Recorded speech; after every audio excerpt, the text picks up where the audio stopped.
오늘 말씀은 예레미야 4장 19절에서 22절입니다. 슬프고 아프다 내 마음속이 아프고 내 마음이 답답하여 잠잠할 수 없으니 이는 나의 심령이 나팔 소리와 전쟁의 정보를 들음이로다. 패망에 패망이 연속하여 온 땅이 탈취를 당하니 나의 장막과 휘장은 갑자기 파멸되도다. 내가 저 깃발을 보며 나팔 소리 듣기를 어느 때까지 할꼬? 내 백성은 나를 알지 못하는 어리석은 자요 지각이 없는 미련한 자식이라. 악을 행하기에는 지각이 있으나 선을 행하기에는 무지하도다. 아멘. 신앙시인 임옥인님은 1975년 뇌졸중으로 쓰러져서 사경을 헤매었습니다. 그런데 하나님의 은혜로 기적적으로 소생하였습니다. 감사와 참회의 시를 썼습니다. 모은 시들을 새손의 노래라는 책으로 엮어서 출간했는데 그 출간이 하는 맨 앞에 서시로 눈물이라는 시를 적었습니다. 이런 시입니다. 눈물이 마련되었습니다. 이 눈물은 죽음을 관통하면서 얻은 선물입니다. 이 선물을 어찌 저만 소유할 수 있겠습니까? 땅의 고통이 있는 이 땅 위에 이 눈물을 잔잔히 뿌리고 싶습니다. 병마에 시달리는 어두운 고통의 골방에 이 눈물의 볼을 대고 싶습니다.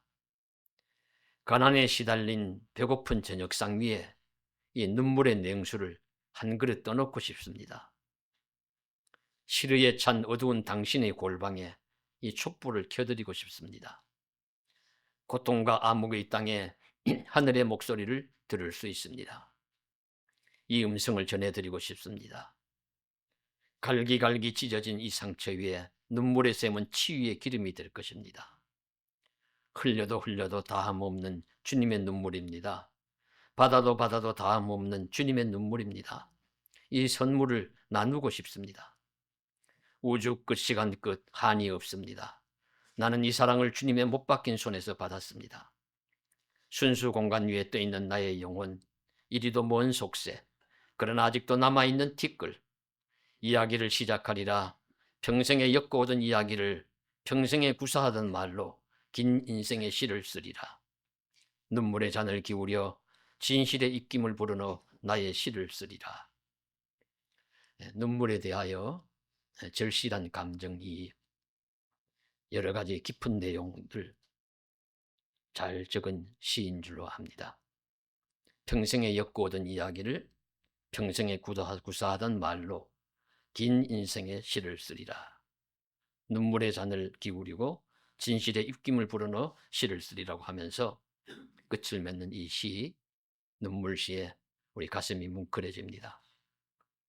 사람의 눈물 속에는 이처럼 인생이 들어있고 신앙이 들어있고 고통이 들어있고 그리고 기도가 들어있습니다. 지난 주일에도 15년의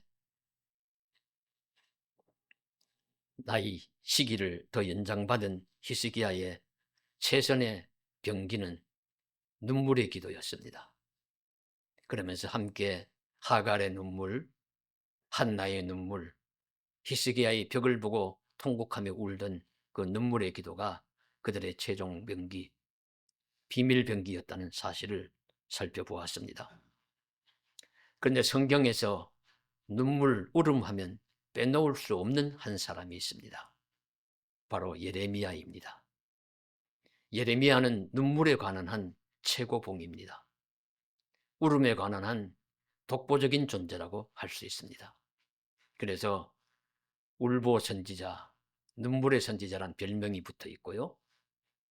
그리고 예레미야 애가서라는 예레미야가 슬피 울며 탄식하며 지은 시편이 성경 한 권으로 유일하게 기록이 된 그런 내용도 있습니다.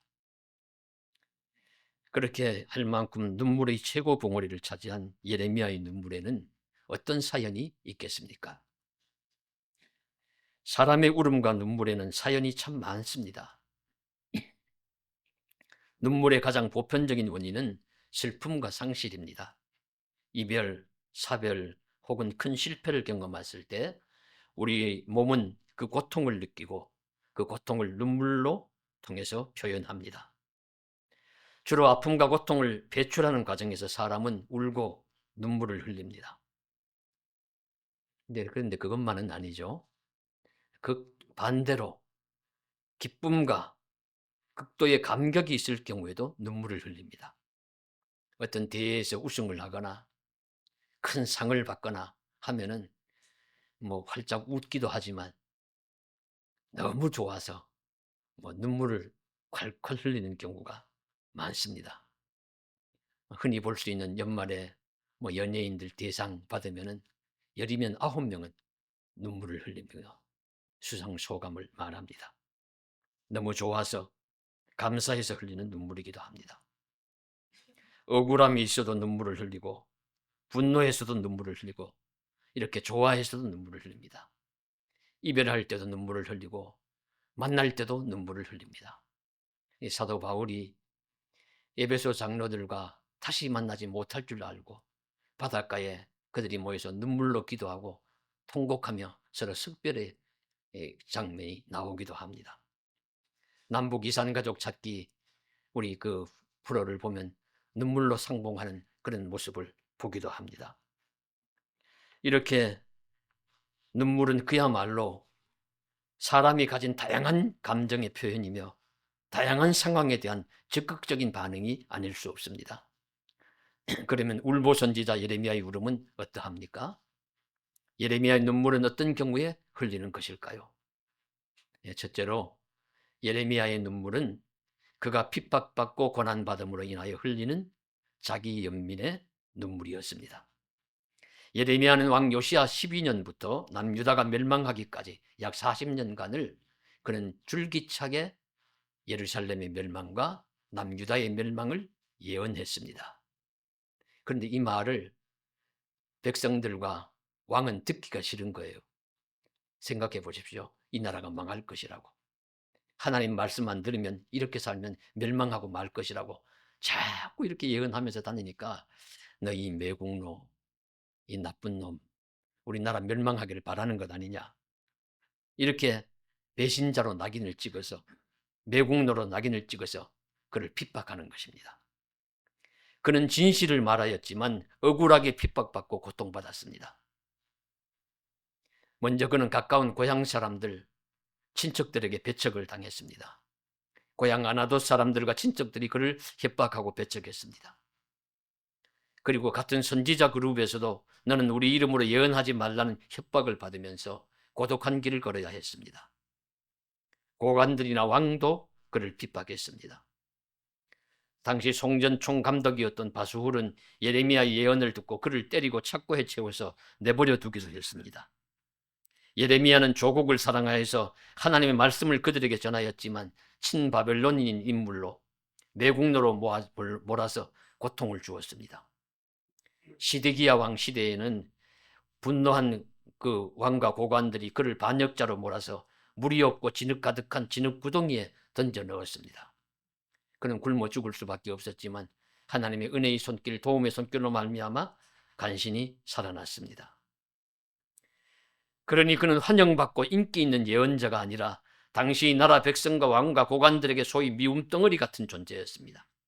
그 이유는 참 하나님의 말씀을 전하고 진실을 말했기 때문입니다.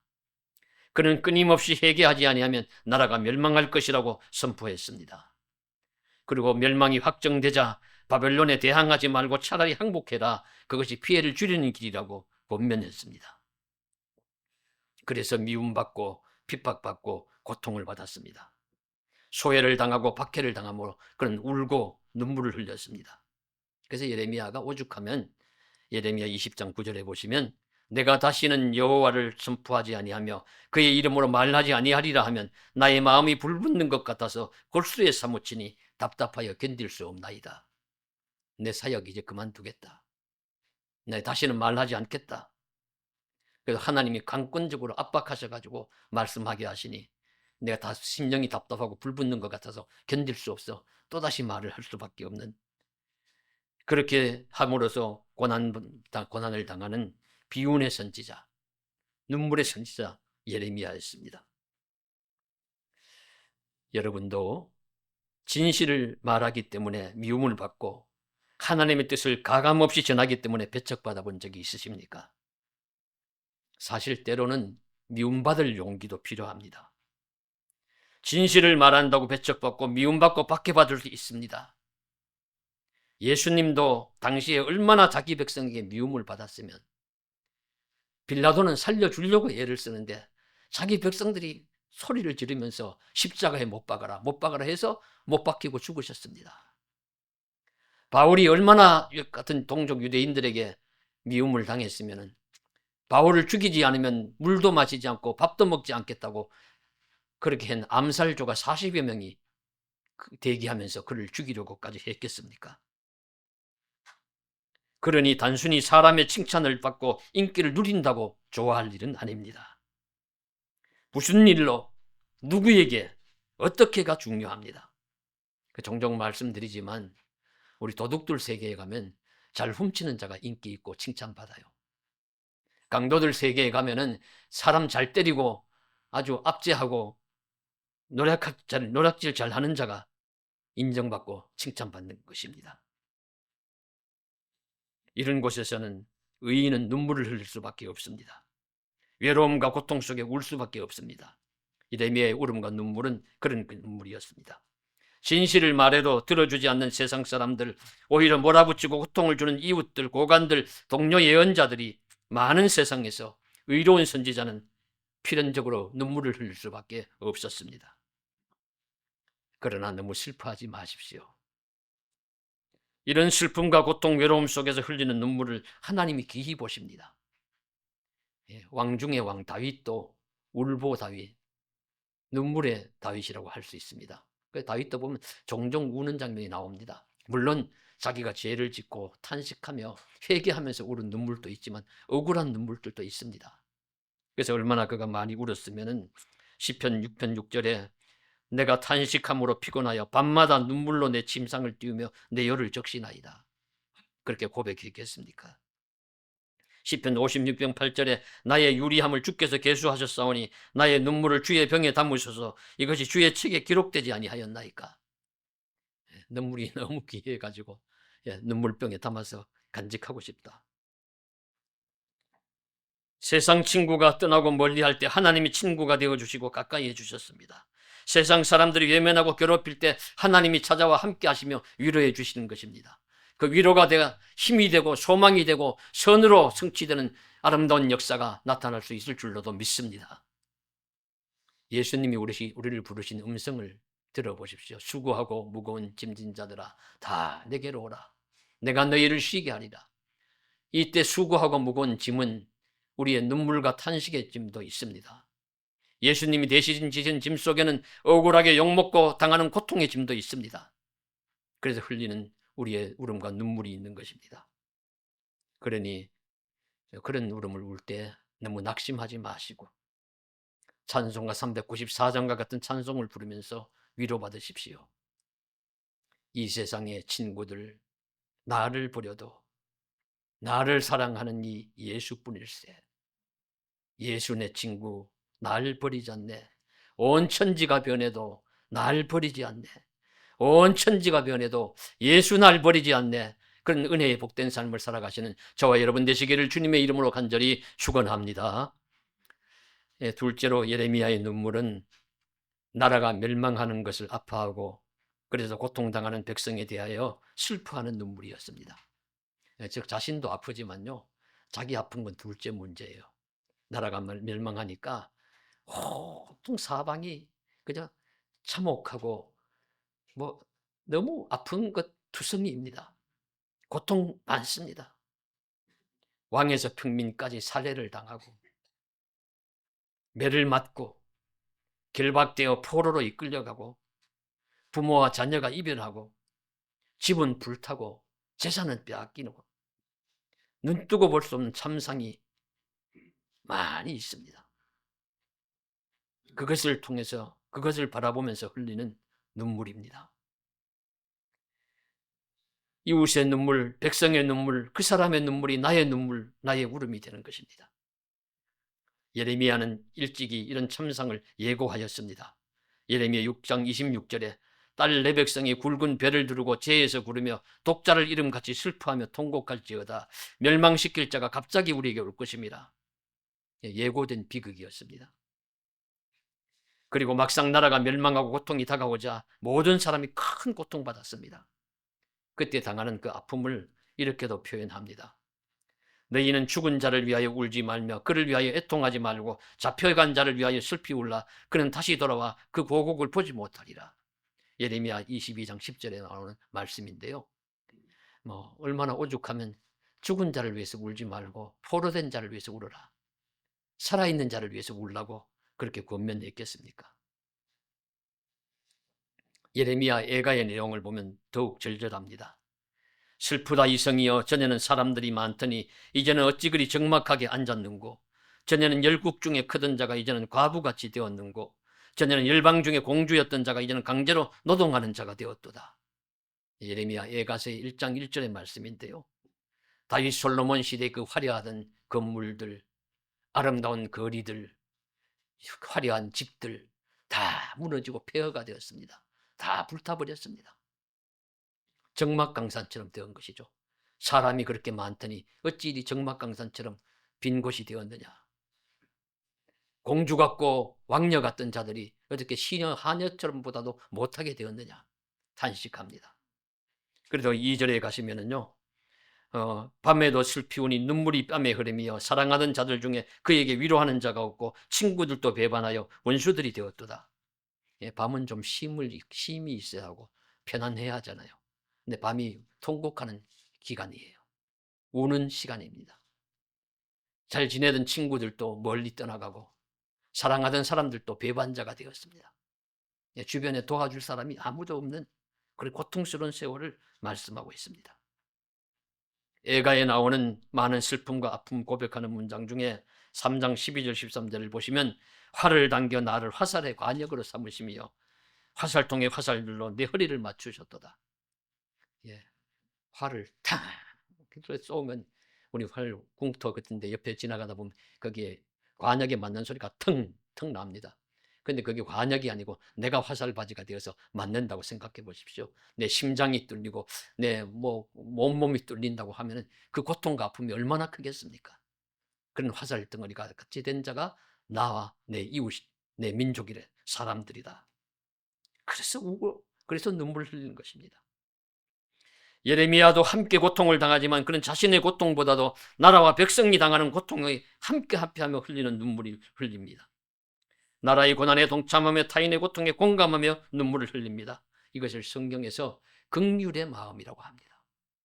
긍휼, 엘레오스, 비참한 상태에 있는 사람을 불쌍히 여기며 그를 돕는 것, 안타까운 상황을 공감하는 것을 의미합니다.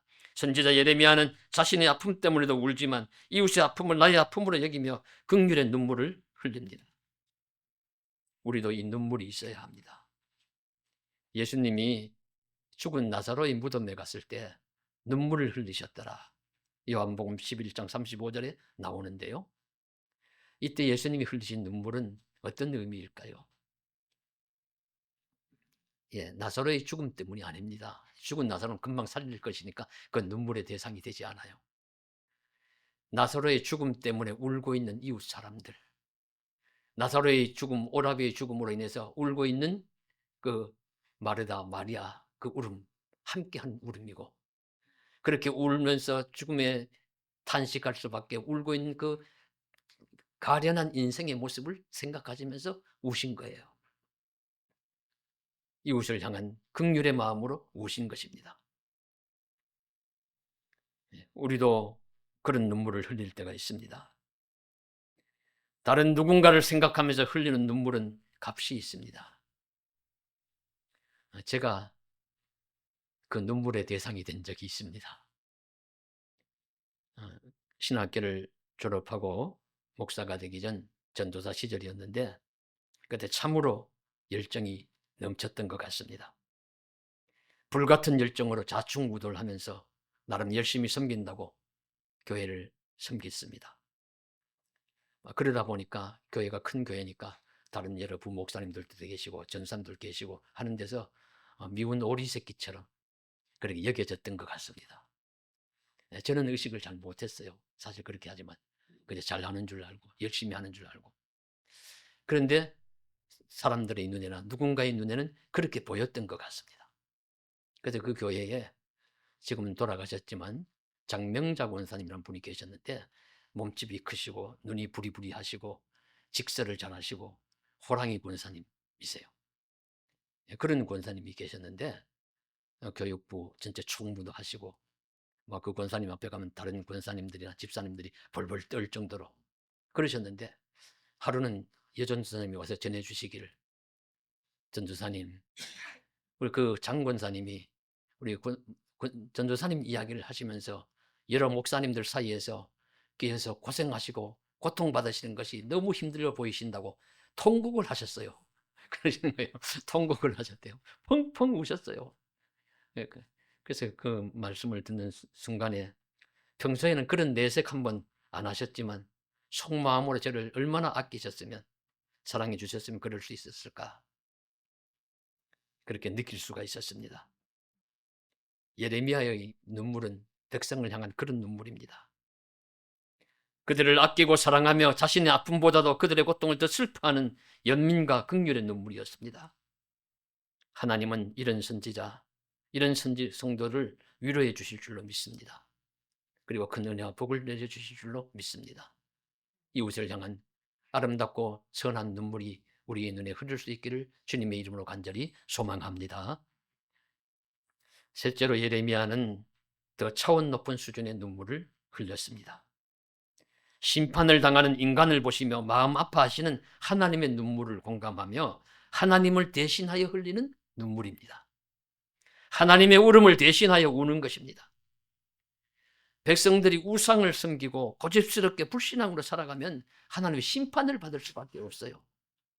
그러면 심판하시는 분이 하나님이신데 하나님이 심판하시면서 자기가 우는 것이에요. 이런 내용이죠. 자녀들이 많은 가정에 아들들이 많은데 많은 잘못들을 했습니다. 아버지가 벌을 내려요. 그래서 하나를 불러가지고 매를 칩니다. 때린 아버지도 마음이 아프죠. 울면서 때릴 수도 있습니다. 속으로. 근데 한나들은 유독 맞으면서 더 펑펑 웁니다. 왜 우느냐? 때리시는 아버지의 마음이 얼마나 아프실까? 그래가지고 그 아들이 우는데 그 아들은 효자입니다. 그런 아들은 효자입니다. 예레미야의 울음이 그런 울음입니다. 맞는 백성들도 파괴당하는 예루살렘과 남유다도 고통스럽지만 자기 백성을 내치고 자기 백성에게 심판을 하셔야 되는 그 하나님도 얼마나 마음이 아프실까 하는 것이 그 선지자의 마음 속에, 선지자의 삶 속에 그대로 눅눅히 녹아들어 그 울음을 우는 것이 예레미야의 울음이고 예레미야의 눈물입니다. 바로 오늘 말씀이 그 말씀입니다.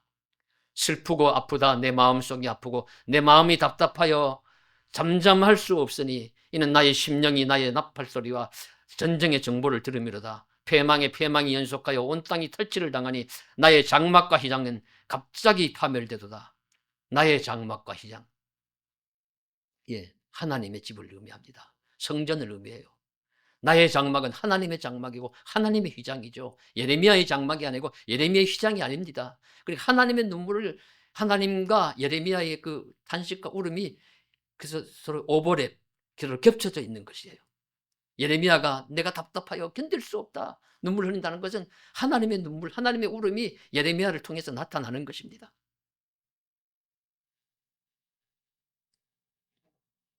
바벨론의 침입으로 죄를 지은 유다 백성이 심판을 당하는데 그들만 심판을 당하는 것이 아니라 그들이 심판을 당할 때 하나님의 도성 예루살렘이 무너지고 성전이 불타고 무너집니다.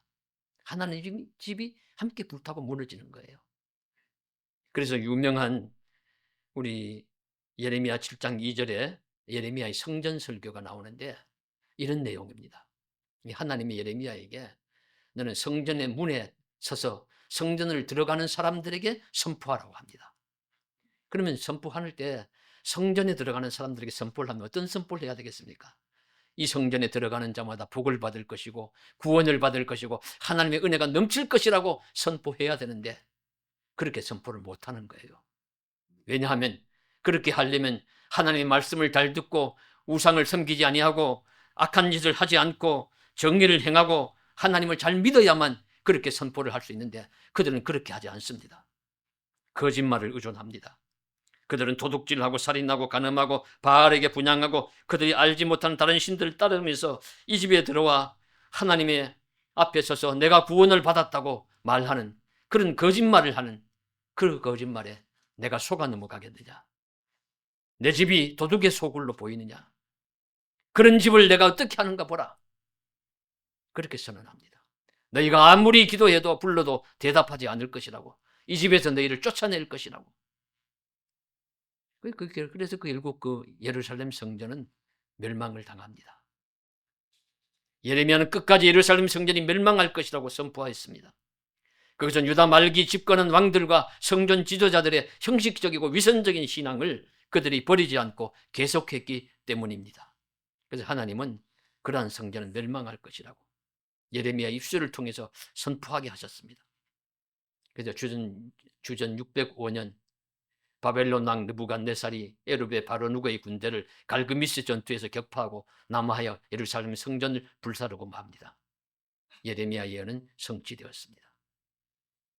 이런 일이 진행되는 동안 하나님의 마음이 얼마나 아프실까? 자신의 집이 불타고 자신의 백성들이 죽임을 당하고 고통을 당하는 모습을 보시는 하나님 아버지의 마음이 얼마나 아프실까? 그 마음을 대신해서 우는 것이 예레미야의 울음이고 눈물이었습니다. 9장 1절에 보시면 어찌하여 내 머리는 물이 되고 내 눈은 눈물그늘이 들고 죽임을 당한 딸 내 백성을 위하여 주야로 울리로다. 얼마나 많이 울면 눈물꾼은 내 백성을 위해서 내가 주야로 울 것이다.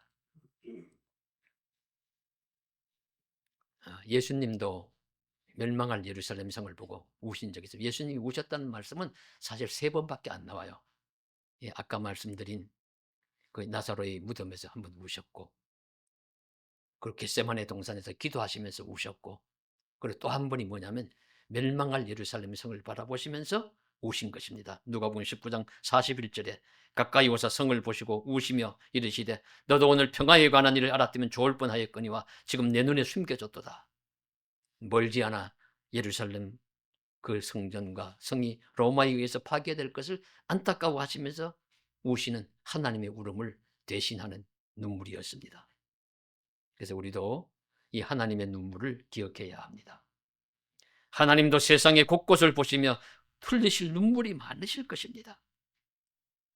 그곳을 향하여 우리가 대신하여 하나님의 눈물을 보여주므로 하나님의 사랑과 관심이 그곳에 함께 한다는 것을 알려줄 수 있기를 바랍니다.